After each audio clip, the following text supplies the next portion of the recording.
Bueno, queremos contarles un par de cosas más y después empezar a practicar. Así que tendremos la oportunidad también de ver eso en la práctica, hoy día y mañana.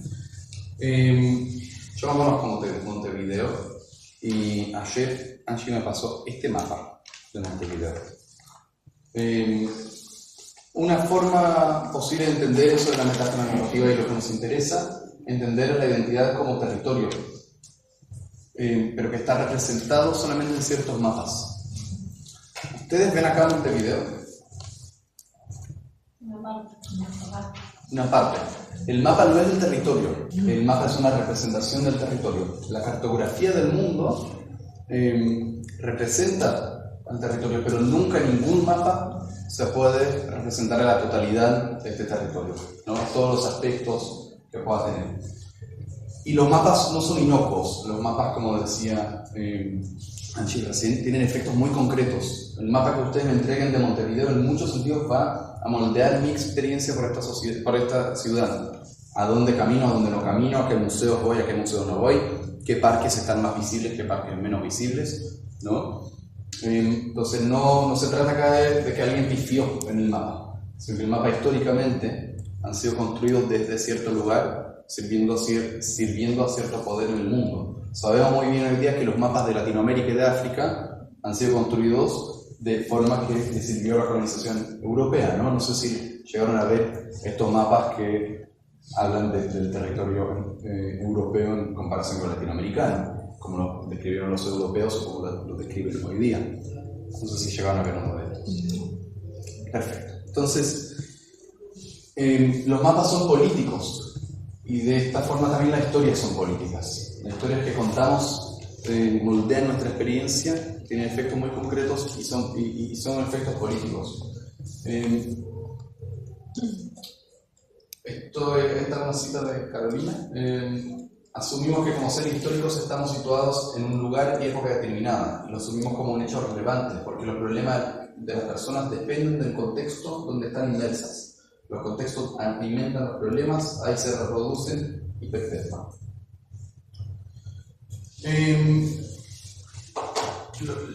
Uno de los efectos de la práctica narrativa a nuestro entender, sabemos que no es la única forma de ver el mundo, no es la única forma de conversar, no queremos imponer esta forma, queremos compartirla en estos 2 días y que ustedes puedan elegir cómo es eso para ustedes y ojalá poder seguir esta conversación más adelante. Y aprovecho también para decir que sabemos que el psicoanálisis puede ser una experiencia importante para muchas personas, que todavía no quisiéramos descalificar esta experiencia de ninguna forma. Sí nos interesa poder cuestionar lo que no está siendo cuestionado y ojalá pensar en los efectos reales de las tradiciones que nos moldean. Entendemos dentro de eso de lo político que nombrar es un acto, al mismo tiempo que de la misma manera en que la cartografía es política, nombrar la experiencia es un acto político. No da lo mismo hablar de gente pobre que de gente empobrecida, ¿no? No sé si eso es algo que se está cuestionando acá, ¿no? Lo vamos a hablar un poco más mañana, pero entendemos que no da lo mismo hablar de víctimas de violencia de género que sobrevivientes de violencia de género. En la práctica narrativa nos interesa nombrar y entender los fenómenos de forma externalizada. La externalización del problema, la ética externalizadora, es lo que moldea en gran medida las preguntas que hicimos en la segunda parte sobre la inseguridad. Entendemos que las personas estamos en relación con la identidad, no somos la identidad, no somos la experiencia, estamos en relación con. Por eso no hablamos del hombre alcohólico, hablamos del hombre que está en relación con el alcohol. Y eso abre un mundo porque abre un mundo de posibles conversaciones sobre cómo el alcohol afectó tu vida, cómo hizo para afectar tu vida, para visibilizar los efectos, lo político de si ha afectado la vida de otras personas, si eso le pasa a gente pobre o rico de la misma, empobrecida o enriquecida de la misma forma. Nos permite también visibilizar la resistencia de esta persona ante los efectos del alcohol en su vida, por ejemplo. Entonces, algo que nos interesa es nombrar de forma externalizada y de forma local. De forma local supone, cuando hablamos de lo local, hablamos de lo que es cercano a la experiencia, lo que en términos geográficos puede recorrer poca distancia. y no mucha distancia. La mayoría de las categorías psiquiátricas, psicoanalíticas, psicológicas son categorías que recorren mucha distancia. Esto no es casual, esto porque fue impuesto. Trabajo con una mujer en el centro donde trabajo hace 2 años, que llegó en una situación muy crítica por distintos eventos que pasaron en su vida, y llegó diciendo, eso fue confirmado por otros psicólogos y psicólogas, que es depresiva. Lo que a mí me interesó, en primer lugar, hacer con esta mujer es cuestionar junto con ella esta forma de entender su experiencia, pero no cuestionándola a esta mujer, diciéndole, no, esto es una forma universal de nombrarlo, lo nombramos localmente, sino de abrir la posibilidad de nombrar de forma local y cercana a la experiencia lo que estaba viviendo. Entonces empecé a hacer preguntas acerca de si se siente cómoda con la palabra deprimida, o si pueden haber otras palabras que calcen mejor con cómo siente, si quizás hay imágenes o colores o formas que puedan describir mejor su experiencia, si ella me puede en el fondo enseñar sobre qué es esto que está pasando en su vida. Y me pasó con ella lo que me pasó con todas las personas con las que hice esta práctica, que decidieron nombrar eso que les pasa de otra forma. Entonces ella nombró el pozo oscuro, y pudimos empezar a hablar de las intenciones del pozo oscuro para su vida, y de otros momentos en los que este pozo oscuro trató de mantenerla ahí en el pozo, y de otro momento en su vida en que logró escalar de este pozo. Yo no voy después a decirle a cualquier mujer que está viviendo una dificultad que, mira, esto se llama el pozo, ¿no? Porque esto es local, esto es de esta mujer. Eso es cercano a su forma de experimentar eso que estaba pasando. Entonces, esto es algo que nos interesa acerca de la externalización, que la externalización da para hablar mucho más y ver mucho más, pero entendemos una forma que permite visibilizar lo político, porque si yo entiendo, por ejemplo, la anorexia como un fenómeno que tiene que ver con la culpa de la madre, o entiendo la anorexia o la acción de cortarse como fenómeno que tiene que ver con la pulsión de muerte, estoy obscureciendo el contexto político de esto, el contexto de control de los cuerpos, por ejemplo. Si en cambio yo entiendo la anorexia, entiendo que la persona no es anoréxica, la persona y la anorexia es la anorexia, separo entre las dos cosas, puedo empezar a ver lo político de esto. Puedo hacerle preguntas acerca de qué voces, por ejemplo, qué te está diciendo la anorexia si tuviera voz. ¿Qué parte de tu cuerpo atacaría? ¿Eso ataca los cuerpos de otra persona, solamente tuyo? Entonces, se nos abre otro mundo a través de estas preguntas y estas formas de hablar de la identidad. En las prácticas narrativas, lo que nos interesa promover es la agencia personal y colectiva de las personas. Hay muchas formas de entender eso de la agencia personal y colectiva. Hay distintas metáforas de entenderlo. Puede ser tomar las riendas de la vida, puede ser sentir pertenencia en la vida, en el lugar en donde estamos en el mundo. Y se puede entender también como esta capacidad de mover la vida hacia lugares preferidos. Lo que nos interesa es esto, que las personas puedan sentir en pertenencia en sus vidas, es que las personas puedan sentir autoras en sus propias vidas. Esto tiene que ver con la autoría, con quién cuenta las historias.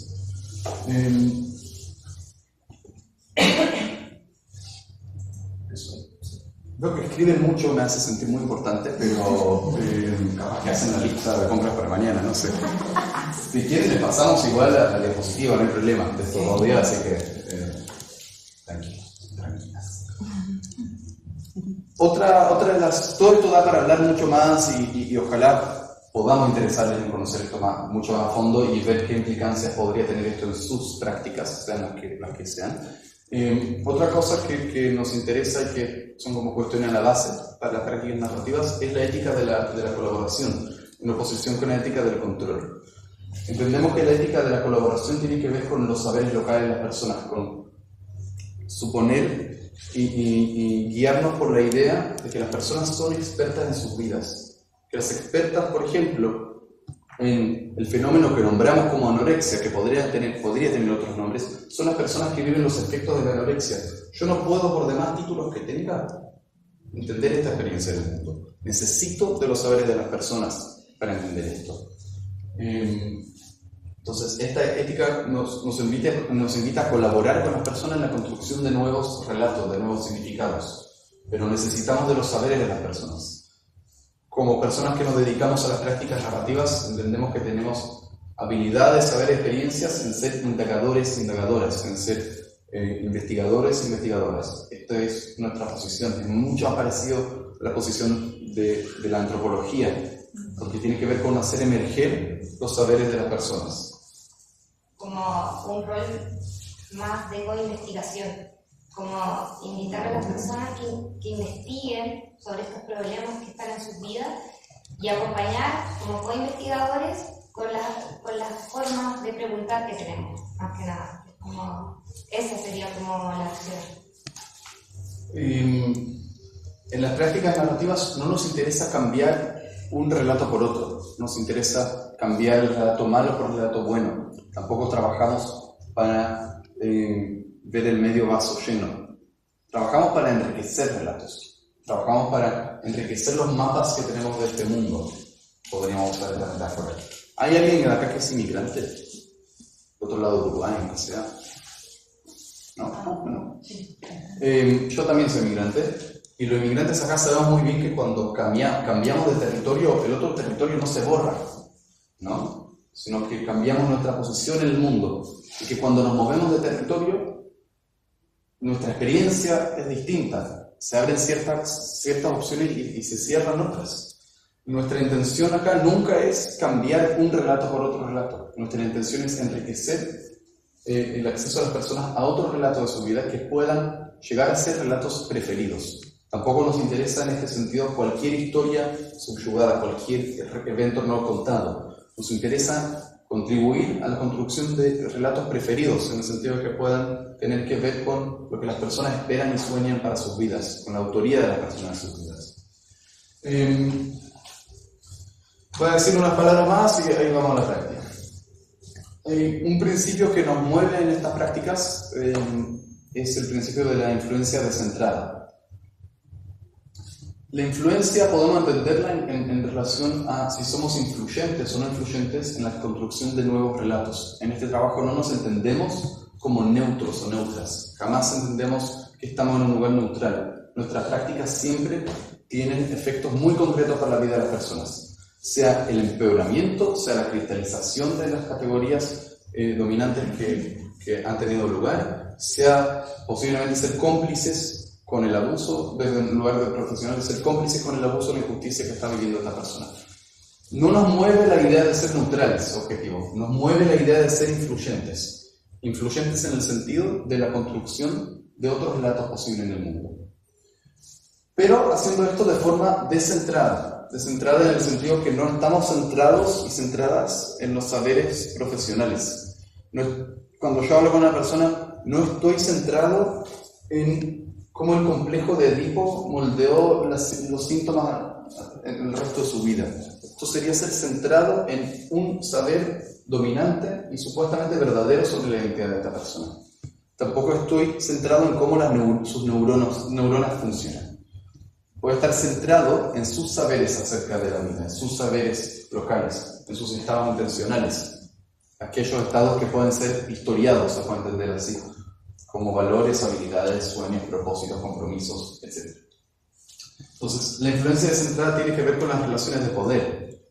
Entendemos que en nuestra práctica siempre estamos en un lugar de relaciones de poder y privilegio con las personas que acompañamos, sea desde la terapia, sea desde la educación, sea desde el trabajo social, etc.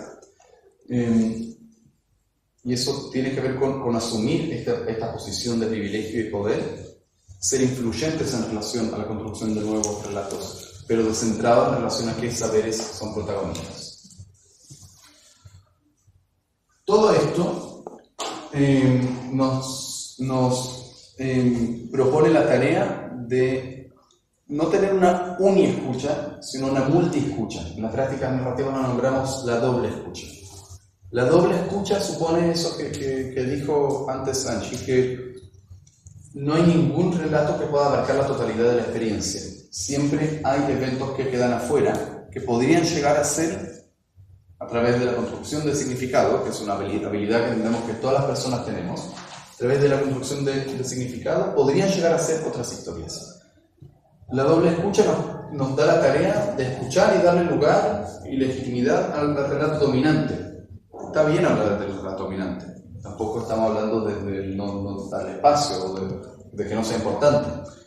Pero si yo hablo con una persona desde las prácticas narrativas, tengo que tener una oreja puesta en el relato dominante y la otra oreja puesta en cualquier otra grieta posible. Cualquier evento, significado, noción, menciona algo que pueda ser contradictorio con este relato dominante. Cualquier cosa que me indica que eso podría llegar a ser parte de otro entramado de relatos. Se trata de tener una curiosidad genuina hacia eso que nombramos antes, los estados intencionales y los saberes locales de las personas. Pero no solamente hacia eso, sino hacia la multiplicidad de eso, sino hacia la multiplicidad de grietas. Siempre hay grietas. Y siempre estas grietas se pueden enriquecer a través de esto, tejer nuevos relatos. Se puede entender a todo lo que hacemos como en las prácticas narrativas como el tejido de nuevos relatos y de relatos preferidos a través de estas grietas. Antes cuando no... ¿Podría dar un ejemplo de una grieta?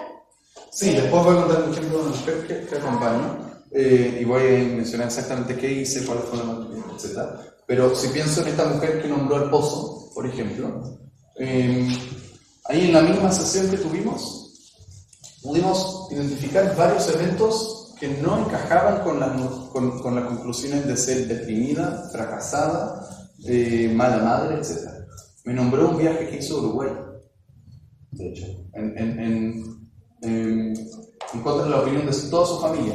Me nombró otro viaje que hizo a Jujuy. El mismo hecho de poder venir al espacio, al centro, lo puedo entender como grieta, eso lo voy a hablar después. Entonces, ¿cómo es que una persona supuestamente fracasada, deprimida, mala madre, etc., pudo tomar acciones como viajar a Jujuy que es del norte de Argentina, perdón, ¿sí?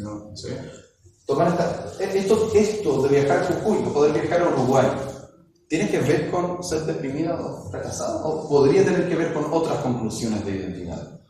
¿No? Siempre hay grietas. Siempre hay eventos, conclusiones, acciones que no encajan en la historia dominante y esto es lo que nos interesa. Un tiempo trabajé con un joven que fue patologizado, certificado como discapacitado, ya no me acuerdo, no suelo leer mucho de estos informes. Y este joven nació sin una mano.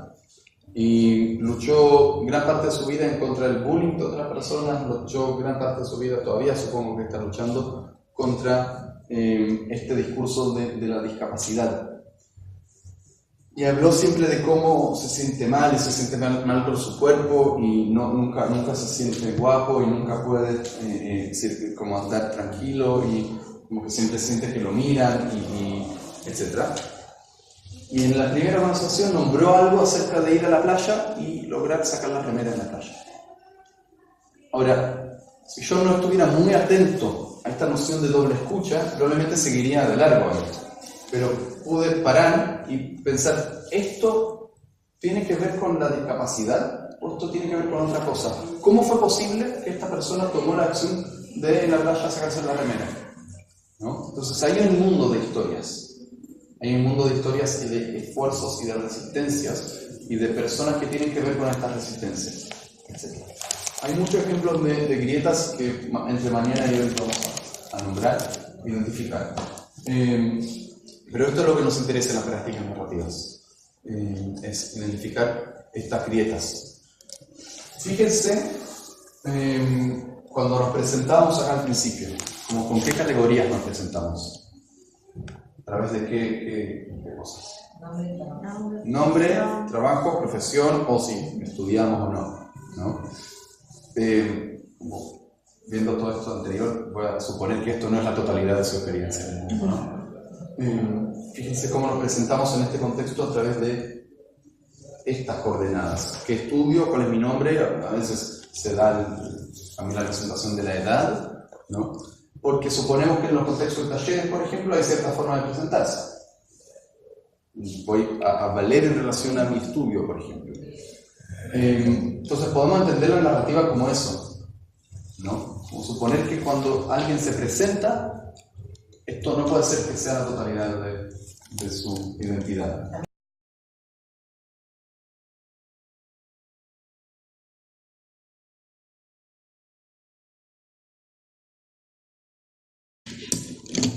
Lo que vamos a hacer de acá al almuerzo y después del almuerzo es enfocarnos en qué podemos hacer en las prácticas narrativas frente a eso, desde las prácticas narrativas.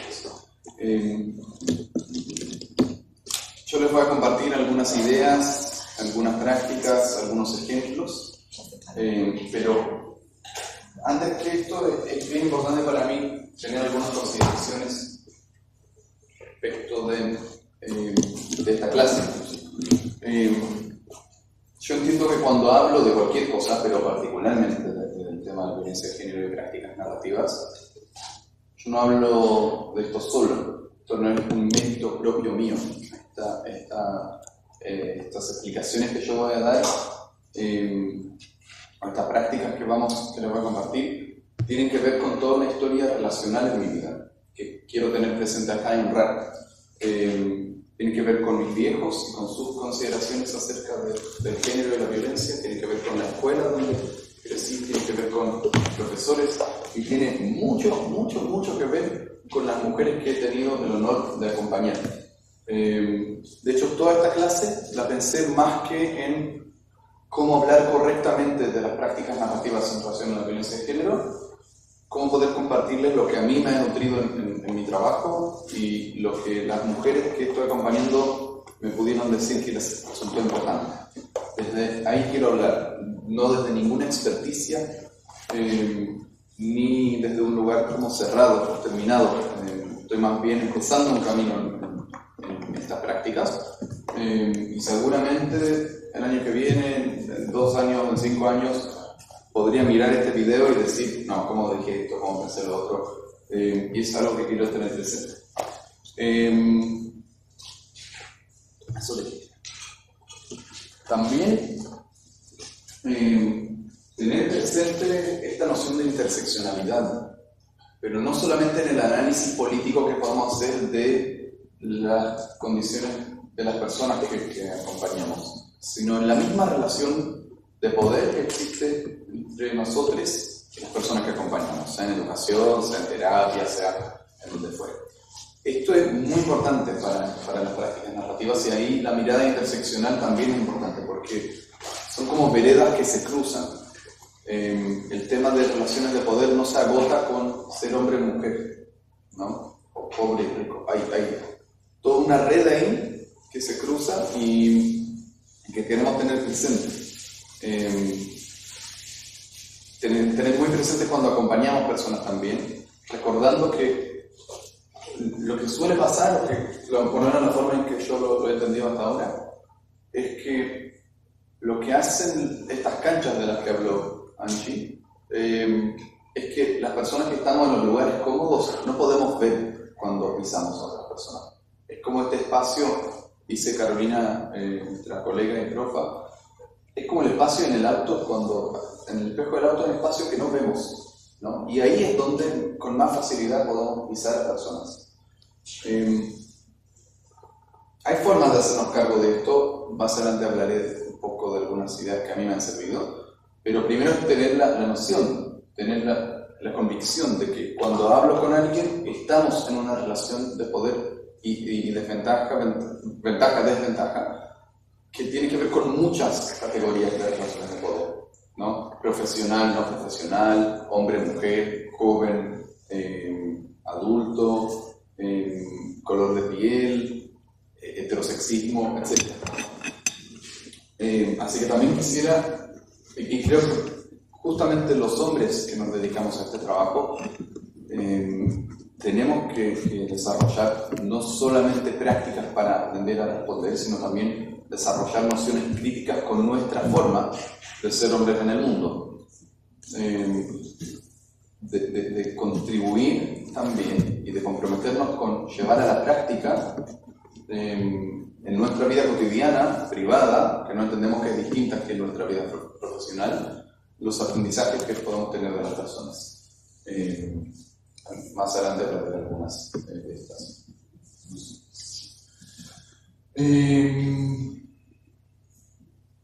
Bueno, hay como varios supuestos a la base, casi antes de hablar de prácticas narrativas propiamente, que me interesaría traerles. Y algunas de estas las quiero hablar desde la rabia, desde la bronca. Desde la bronca como alguien que estudia psicología en una facultad donde se promueven ideas que culpan directamente a las personas que han sobrevivido a la violencia de género. Yo lo entiendo así, y quiero también poder hablar desde la bronca y la rabia por estas prácticas. A mí me interesa poder cuestionar y denunciar cualquier práctica o forma de hablar de la violencia que pueda tener alguna idea, alguna noción de que eso, como había dicho Angie, del perfil, que tiene que ver con el perfil, ¿no? Cualquier práctica o forma de entender que en el fondo ubican el problema dentro de la persona, sea desde el psicoanálisis y la justificación de la pulsión que hace que repetitivamente una mujer se encuentre en relaciones violentas. Eso, ¿se hizo común esta idea de este lado del río también? ¿O solo allá? Sí. ¿Sí? Por lo menos en Buenos Aires es una idea que moldea bastante los entendimientos de las personas respecto de las relaciones violentas. También denunciar y cuestionar a las prácticas que ubican biológicamente a los problemas que viven las personas como trauma en su cerebro. Como puede ser empezar a hablar de las neuronas, no porque no exista, no porque no seamos cuerpo también, no porque las neuronas no sean importantes en nuestra forma de hablar, de ser, sino porque ¿qué pasa cuando empezamos a hablar del inconsciente de una mujer? Cuando ubicamos el problema del trauma en el procesamiento de información en las neuronas. ¿A quién le conviene en el mundo que individualicemos la violencia y hablemos de las mujeres? ¿Qué pasa cuando hablamos de la culpa y no hablamos de las personas que ejercen violencia en el mundo? Así que primero nos interesa como tener bastante claridad respecto de estas nociones en nuestro trabajo y poder también reconocer que somos parte de esta cultura también como profesionales y que no puede ser que cuando yo entre a la consulta, en mi caso, esté exento de esto.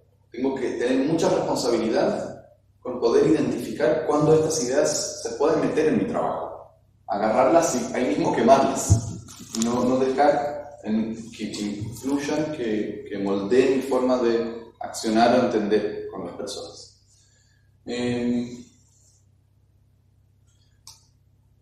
Algo que yo aprendí con muchas mujeres, que quiero tener presente acá, es que la confianza es lo primero que tengo que abrazar cuando hablo con una mujer que ha vivido alguna situación de abuso, violación o violencia de género. ¿Y a qué me refiero puntualmente con confianza? Me refiero con no suponer que necesariamente esta experiencia ahora moldee todas sus acciones, que sea la base de todos sus problemas, etc. Me refiero a entablar confianza para que esta persona puede decidir si lo que yo puedo ofrecer es un espacio seguro y digno para hablar de lo que le pasó. Entonces tiene que ver con no apurar las conversaciones hacia ahí, con no entender a las personas solamente desde el lugar de quienes han sobrevivido a la violencia. Y confiar en que las personas puedan encontrar el tiempo y el espacio para hablar de esto, sea conmigo o sea con otras personas. Me pasó más que una vez que en las derivaciones o en los informes, cuando derivan pacientes, muy cuestionable, que lo que se destaca es esto, y que la explicación de otro experto, sea profesores de la escuela, sea psiquiatras, que pone como el centro de la identidad de esta mujer a la violencia que vivió, como si esto fuera ahora necesariamente lo que provoca el resto de problemas. Y a mí normalmente no me interesó tanto verlo desde ahí. Me interesó entablar condiciones dignas y seguras de conversar, en las que si en algún momento las mujeres quieren traer el tema, bienvenidas sean, pero yo no voy a apurar una conversación hacia ahí. ¿Se acuerdan de la influencia de la que hablamos ayer? ¿De qué se acuerdan más o menos? De que no había neutralidad, como que había una intención que era como de propiciar la felicidad. No, por ver propiciar un estado de bienestar de una persona o que ella identificara lo que le hacía bien y propiciar ahí para ahí, que la influencia fuera hacia el terreno. Queremos ser muy influyentes en varias cosas, principalmente en la emergencia de relatos de saberes locales, en la emergencia de relatos preferidos que puedan tener que ver con una agencia personal, con esta posibilidad de mover la vida, de tener las riendas de la vida, de ser autoras y autores de nuestras vidas. Entiendo que la influencia también tiene que ver con las condiciones de seguridad y bienestar. Queremos ser, cuando hablamos de estos temas, queremos ser muy influyentes en que la violencia o el maltrato, el abuso, no sigan. A mí no me interesa tanto tener una conversación narrativa si sé que directamente después de la conversación la persona nuevamente está en la situación donde la violencia sigue. No es que sea, no es que dependa de mí solamente poder parar la violencia, no, pero me va a interesar mucho contribuir y ser influyente en que la violencia no siga sucediendo. Y esto puede ser de muchas formas. Si quieren después podría contar algunos ejemplos que a mí me han servido. Entonces, eso antes de hablar incluso de las prácticas narrativas propiamente. Eso es algo que Michael White también repetía, hablaba mucho, que es importante ser influyentes en eso, en que la violencia no siga sucediendo. Otra consideración importante es que no toleramos que en nuestros espacios no toleramos la retraumatización, que es una idea que también ha incluido algunas prácticas profesionales en nuestros espacios, ¿no? ¿Les suena eso? Como la idea de que hay que volver al lugar y contar, ¿no? O actuar la escena de la violación, etc. La retraumatización es grave, es una forma de ejercer violencia sobre las personas. Lo entiendo yo, por lo menos. Entonces, lo que nos interesa es crear condiciones dignas y seguras para hablar de aquello que pasó en la vida de las personas. Después vamos a ver cómo vamos a hablar de eso que pasó.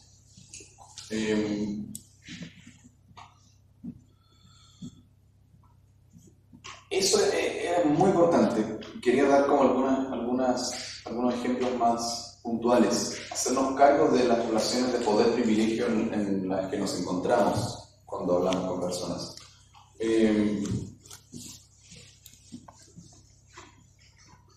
Yo creo que una forma muy práctica de hacerlo es consultar a las personas sobre nuestras prácticas. ¿Cómo está yendo para vos esta conversación? ¿Eso que hemos hecho hasta ahora sirvió de alguna forma? ¿Te gustó? ¿No te gustó? ¿Qué no te gustó? No porque las personas tengan que ser las responsables de enseñarnos nuestro trabajo, sino porque son las expertas en sus vidas y porque lo que queremos hacer es contribuir a esta experticia. Y ahí también es muy importante consultar a las personas y hacer este trabajo paralelamente en las supervisiones o con los equipos en los que estamos para ver si hemos sido cómplices de alguna de estas relaciones de poder abusivas, para ver si en nuestras prácticas estamos invisibilizando o pisando a las personas. Pienso en el siguiente ejemplo. El año pasado acompañé a una mujer de 35 años que sobrevivió a un abuso de parte de su papá. Y en su caso fue un tema que desde el principio quería hablar. Y hablamos, hicimos un trabajo, yo encuentro bien bonito durante mucho tiempo, que tuvo efectos importantes en su vida, con muchas resonancias, documentos, cosas que vamos a ver después. Y yo le venía preguntando si hay algo que hice que me pueda haber molestado, o si yo puedo de alguna forma mejorar mi trabajo, o qué sería importante que yo haga y no haga en mi trabajo con otras mujeres. Y en algún momento, al parecer, ella tuvo la confianza de responderme: me encantó el trabajo, me siento muy bien, me gustó, pero pero podemos hablar con la puerta abierta. Y yo dije, oh, chucha, todo este tiempo cerré la puerta, cosa que para mí es obvia, que desde mi lugar cómodo, seguro, de alguien que nunca fue amenazado físicamente por una persona, es este espacio en el espejo que no veo, ¿no? En cambio, para ellos puede ser amenazante, intimidante, etc. Entonces, es nuestra responsabilidad entender esto en el marco de las relaciones de poder y no en el marco, por ejemplo, de que las personas no confían en nuestro trabajo o que eso es resistencia desde el psicoanálisis, etc. Porque ahí estamos siendo cómplices de ciertas coordenadas de privilegio y desventaja en el mundo. Tenemos más bien que aprender acerca de cómo hacer este trabajo visibilizando las relaciones de poder, visibilizando nuestros privilegios, haciéndonos cargo de esto. Seguramente hay muchas de estas cosas que todavía yo no estoy viendo, que el miércoles que viene siga haciendo cosas que no estoy viendo. Y me va a interesar mucho en mi trabajo aprender y mejorar mi forma de hacerme cargo de estas relaciones de poder y privilegio. ¿Se les hace parecido esto, cercano, les pasó algo? Una pregunta súper amplia que creo que da años sin investigar, sino una vida entera. Creo que las prácticas narrativas muestran algunas posibilidades que obviamente no da para hablar en una hora o en un día, en una semana. Hay muchas prácticas narrativas que pueden tener que ver con cómo engrosamos, enriquecemos estas historias a partir de estas respuestas. La remembranza, la reautoría, el andamiaje, la ceremonia de definición, que vamos a hablar un poquito de esto. Hay muchas formas. Les ofrezco igual que si les interesa puedan seguir investigando y después vamos a hablar de cómo se puede seguir este camino si les interesa.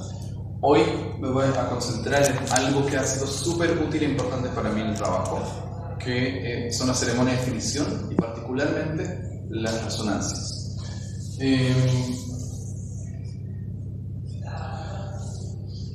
Entonces, así a nivel como de qué me interesa a mí generar, cómo me interesa ser influyente, pienso en dos aspectos. Pienso en poder generar el sentido de continuidad, ¿no? En aquellos lugares donde la violencia corta el sentido de continuidad de la vida, el sentido de sí mismo y sí misma que tenemos, denigra esto más bien. Y en pensar en prácticas de anti-aislamiento. Aprendí con las mujeres, y supongo que acá no debe ser tan distinto, que el aislamiento es el mejor mecanismo de poder con las personas en general y particularmente en este tipo de temas. Así que lo que nos va a interesar mucho es también crear espacios de anti-aislamiento, espacios de testimonio que vamos a hablar ahora. Y contribuir a este sentido de continuidad a través de preguntas y prácticas que voy a contar un poco. No tengo mucho tiempo, estamos cortos, así que eso dará para otros talleres, pero nos interesa historiar estos relatos de resistencia a partir de estas respuestas. Una forma posible de hacerlo es usando el mapa de reautoría. Mapa de reautoría es una noción que empezó a trabajar Michael White, que lo explica bien en el libro Mapas. La reautoría nos permite pensar la significación uniendo eventos a significados, si tejemos historias. Hay eventos y acciones que podemos unir con cierta intención, con cierto significado, cierta habilidad. Y entonces a partir de ahí podemos empezar a tejer, como un tejido, acciones con significado para tener una historia. Entonces, yo podría preguntarle a una mujer eso de decir ayuda, de correrle la mano. ¿Con qué tiene que ver? ¿Qué tipo de acción es esta? ¿Una acción de complicidad? ¿Una acción de ser indiferente? ¿O es una acción, otro tipo de acción? Esos son preguntas de andamiaje que podremos también hablar en otro momento. Él puede decir, no, ahí es una acción de cuidado. Entonces, ahí le puedo empezar a preguntar, ¿esta fue la única vez en que tomaste acciones de cuidado? ¿O hay otra historia de tu vida en este momento o en otro momento de tu vida en que tomaste acciones de cuidado? Y ahí, a través de la reautoría, puedo empezar a tejer eventos con significados para tener historias.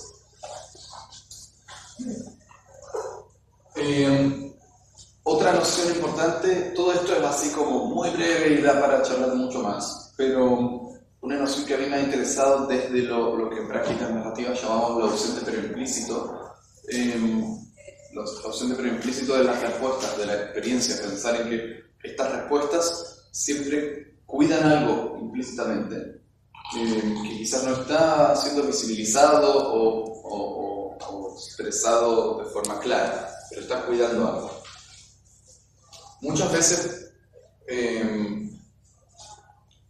cuando las personas viven violencia y sus efectos, tienen recuerdos de esto, ¿no? Viven episodios de pesadillas o ¿no? de recuerdos así de ver personas en la calle, etc. Y hay muchas veces en las que entendemos estas acciones como acciones patológicas, ¿no? Como la imposibilidad de seguir adelante o la exageración, etc. Hay patologización de la vida cotidiana y patologización profesional de esto. Desde las prácticas narrativas podemos entenderlo de otro modo, que se podría entender, o a mí me interesa entenderlo como una memoria política. Entender la memoria como una acción.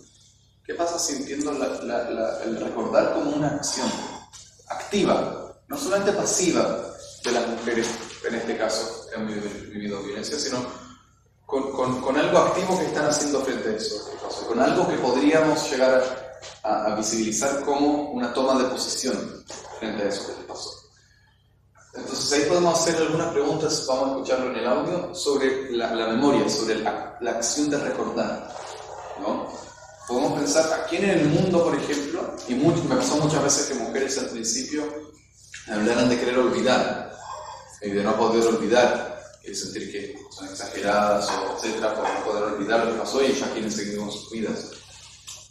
Yo no estoy proponiendo que haya que angustiarse y recordar todo el tiempo, pero pienso que cuando pasa es una acción importante que podemos conectar también con una historia. Al recordar como resistencia, y ahí hay un mundo de memoria política, de memoria social, ¿no? Podemos preguntarnos, por ejemplo, ¿a quién le conviene que las mujeres que vivieron violencia de género olviden la violencia? ¿Quién en el mundo se vería beneficiado de que al año, a los 2 años, olviden de eso, que siguieran como si no pasó nada? ¿A quién ustedes creen que puede beneficiar esta idea? Por ejemplo.